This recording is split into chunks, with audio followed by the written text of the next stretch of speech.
Assalamualaikum warahmatullahi wabarakatuh. Bertemu lagi dengan saya, Juli Jati Prambuti, dalam Ngaji Seni Rupa. Sahabat-sahabat semua, kali ini saya akan menjumpai Anda dengan membawakan sebuah buku yang menarik, ya. Menariknya itu saya tambahi sekali, menarik sekali. Buku itu bertajuk Jehan, ya. Ada anak judulnya yaitu Maestro, Ambang Nyata, dan Maya. Nah, dikarang oleh seorang penulis yang Anda tentu kenal semua, yaitu saudara Mike Susanto, ya, Dr. Mike Susanto MA. Dia posisinya sekarang ini adalah ketua program studi eh, tata kelola seni, ya, di Fakultas Seni Rupa ISI Yogyakarta. Saudara-saudara, penulisan monografi seniman ini di Indonesia memang masih bisa dikatakan sangat kurang, ya.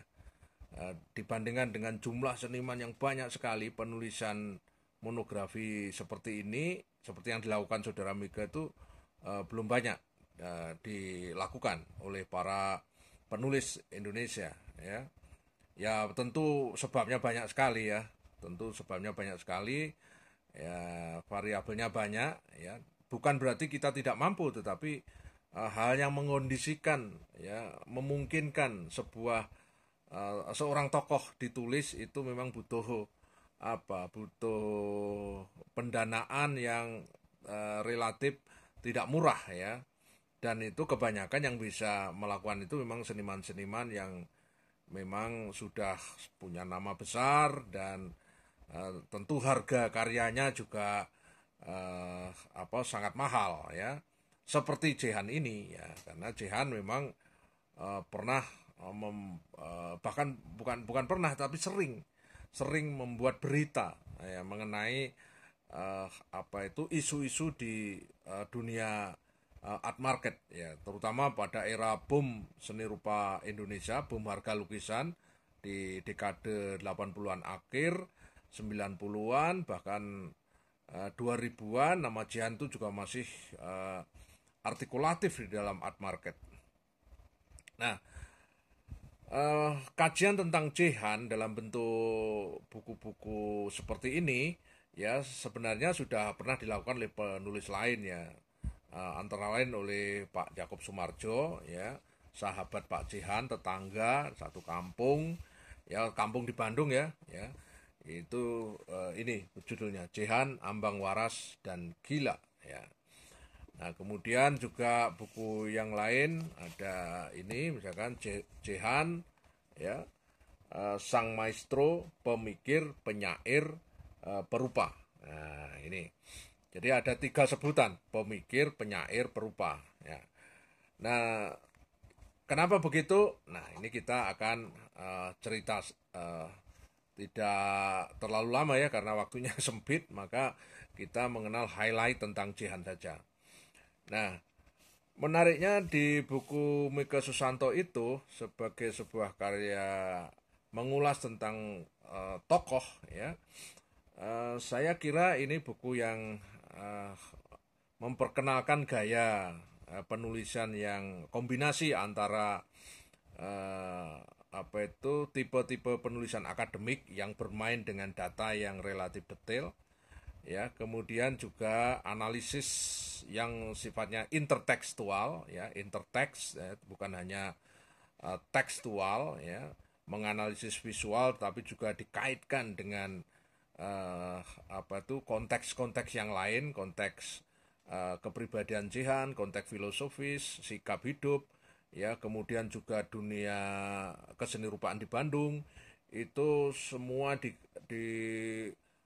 direlasikan, dihubungkan satu sama lain sehingga melahirkan sebuah konstruk tentang Jihan, ya. Sehingga kompleksitas Jihan itu terasa sekali di bukunya Mika Susanto, termasuk di buku-buku yang ditulis Prof. Jacob dan Mama Nur misalkan, itu juga uh, memiliki dimensi seperti itu. Jadi Jihan memang seorang yang punya kompleksitas dalam konteks pemikiran, kepenyairan, dan kesenirupaan. Uh, oleh karena itu saya tidak segan-segan menyarankan Anda untuk membaca, memahami kredo seniman satu ini ya, yang belum lama juga meninggalkan kita ya, si Mata Hitam itu ya, dan beliau memang salah seorang seniman yang bisa kita sebut seniman penting di Indonesia ya. Nah, sahabat-sahabat semua, membicarakan Jehan itu, seorang seniman yang lahir di Surakarta tahun 1938 ya. Dia mengalami pendidikan di semacam sanggar atau semacam komunitas begitu ya, yaitu Himpunan Budaya Surakarta (HBS). Nah, HBS itu eh, ternyata juga sebuah komunitas ya yang banyak melahirkan seniman-seniman ya yang kemudian dikenal luas ya. Kemudian setelah dari masa HBS itu, dia orang Surakarta ya, kemudian dia hijrah ke Bandung ya, antara sekitar tahun 1950-an akhir, awal 60-an lah dia sudah hijrah ke Bandung ya, dengan tujuan memang belajar ke seni rupa ITB. Tetapi di ITB tidak diselesaikan ya, dengan kata lain drop out ya. Hal ini segera mudah kita pahami karena di dalam diri Jehan itu eh, ada bersemayam jiwa pemberontak yang luar biasa. Ya, dia tidak mudah dikerangkeng dengan aturan-aturan baku yang apalagi tidak cocok dengan dia ya. Ya, dia tidak mudah ditundukkan oleh standarisasi estetik tertentu, tidak mudah juga eh, bisa berbagi dan bisa membaur ya, pikirannya dengan pikiran orang lain. Dia seorang yang memiliki egosentrisme yang sangat kuat ya, mempertahankan pendapatnya itu dengan sangat gagah ya, dan itu biasanya memang karakteristik dari orang-orang yang memang punya energi pemikiran kreativitas yang meluap-luap ya. Uh, Oleh karena itu Jehan kemudian punya prinsip yang khas ya, yang khas, dan kemudian mau tidak mau akhirnya publik seni rupa Indonesia mengakui dia itu, kekuatan dia, terutama kekuatan di dunia keseni rupaan, termasuk di dunia kepenyairan ya. Dunia kepenyairan Jehan itu menurut saya saling menunjang ya, antara dengan dunia pemikiran, kepenyairan dan kesenirupan itu tiga pilar yang saling menyatu ya. Bahwa lukisan Jehan itu juga puisi yang merupa ya. Jadi syair yang mewujud, yang visual ya. Karena memang visualisasi dari lukisan Jehan itu sangat puitik ya, tidak prosaik ya bagi saya ini. Jadi dia melukis manusia, melukis pemandangan laut misalkan ya, itu sangat puitik ya, sangat puitik. Dia tidak masuk ke detail objek, tetapi substansi dari objek itu dinyatakan begitu rupa, diekspresikan begitu rupa sehingga menampilkan sebuah kekasan yang dahsyat di situ. Nah, itu sama di syairnya. Syair Johan tuh jarang sekali, saya jarang sekali melihat syairnya uh, atau membaca syairnya Jehan itu panjang. Dia pendek-pendek gitu, tetapi dengan bahasa-bahasa yang tegas, bahasa-bahasa yang penuh dengan majas ya, konotatif ya, tafsir-tafsir yang sifatnya simbolik ya, itu sangat kaya sekali di syairnya Jehan. Bahkan cara mengekspresikan pun juga berbeda dengan penyair-penyair yang lain.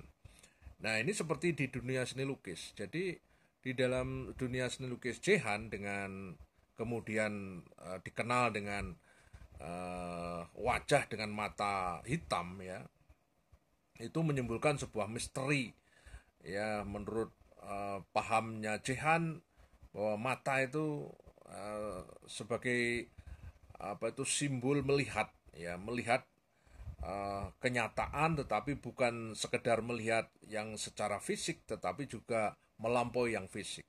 Nah, melihat yang melampaui yang fisik itu tidak mungkin hanya dilihat melalui mata kita ini yang normal ini, tetapi harus melalui mata batin, ya, mata rohaniah dan mata batin, mata rohaniah yang mampu memahami dunia dalam, ya, dunia noumena itu disimbolkan dengan mata hitam, ya.